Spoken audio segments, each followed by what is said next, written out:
want to get this off my chest. And before you call me a Sony fan, in 1998, when Sony brought the movie rights for Spider-Man for $10 million, I was still playing on Nintendo. I was not a PlayStation fan like I am now, so I didn't really care about Sony consoles. I was still playing Mario. I was still playing No Mercy. I was still playing Star Fox, Smash Brothers. I was still playing that.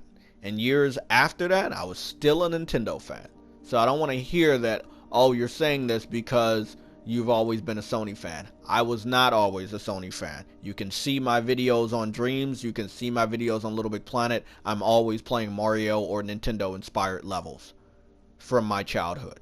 So obviously, I just wanted to rule that out before anybody comes here and try to call me a lifelong Sony fan.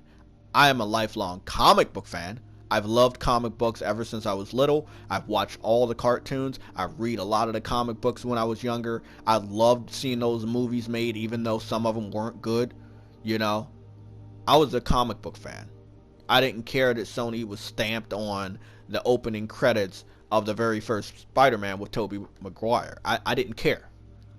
But as far as what they did to Peter Parker in the Marvel Cinematic Universe, I'm glad he got introduced in the Marvel Cinematic Universe. I'm glad we got those reactions and interactions between Peter Parker and characters that we never thought he would be able to meet on screen. I'm amazed at that, right? But let's be honest. Peter Parker was not a sidekick to Iron Man in the comic books. He was never a sidekick to Iron Man in the comic books. In Civil War, he got this armor from Iron Man to protect him. That's all. As simple as that. What's funny is they had to speed along the story with Spider-Man, even though it seems like it's a little bit slowed down, because they knew they were going to fuck up the deal with Sony in the future. They knew it. They knew it. And what they thought is that if they made Spider-Man the center of the Marvel Cinematic Universe going forward in this new phase, that Sony would not be able to back out any deal, and they would ultimately give Disney what they wanted.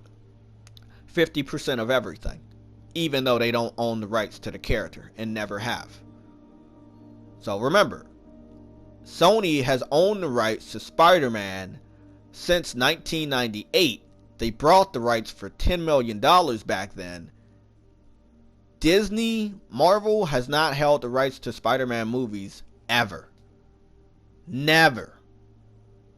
So the deal was Disney got 5% of the movie, income or something like that. And then as far as the merchandise, they got 50%. So you're getting 50% of the merchandise and you're getting 50% of the movie revenue, right? That is good as far as having Spider-Man included in the Marvel Cinematic Universe, and then his standalone movies are made solely by Sony. That's a great fucking deal.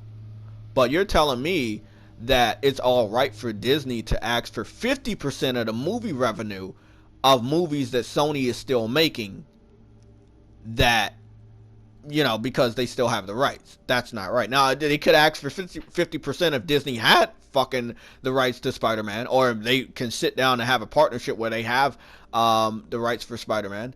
But what is funny is, going into this video game right here, Spider-Man PS4, a lot of Marvel fans, new generation Marvel fans, the ones that are fans of Marvel just because of the Marvel Cinematic Universe and nothing else, they believed that Disney had the movie rights to Spider-Man, and that is why this game was going to go multiplat.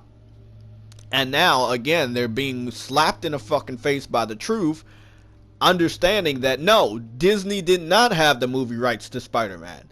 And this game was always going to be exclusive. And as we know, the big news is Sony went out there, right? And they brought the person that made this fucking Spider-Man video game. So yes, they not only own the rights to make all the Spider-Man movies, but they also own the rights to the person that made the Spider-Man video game. Look, I know a lot of people are salty about both announcements, but you got to understand that's how business works. You're not going to give away something that's very popular, right? you can't expect Sony to give God of War to Microsoft to put on the Xbox.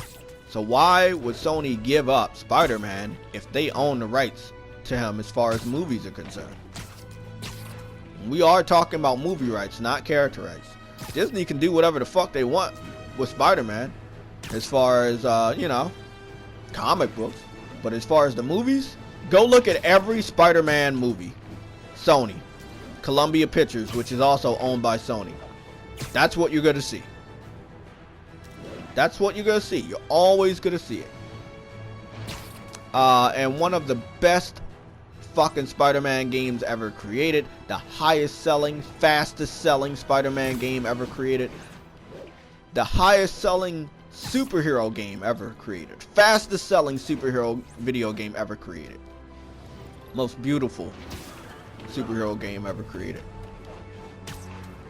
And an award-winning Spider-Man movie, which is Spider-Man Into the Spider-Verse. These are not lies, these are facts.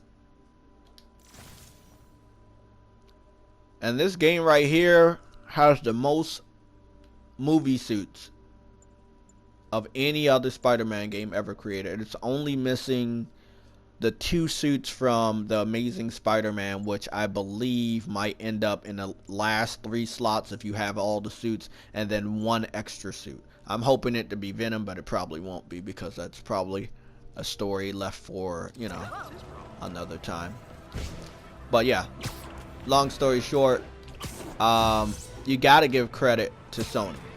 People are mad at Sony, but if it wasn't for them, you wouldn't have the type of Spider-Man, you know, content that you've been getting for almost 20 years, which is a fucking amazing if you think about it.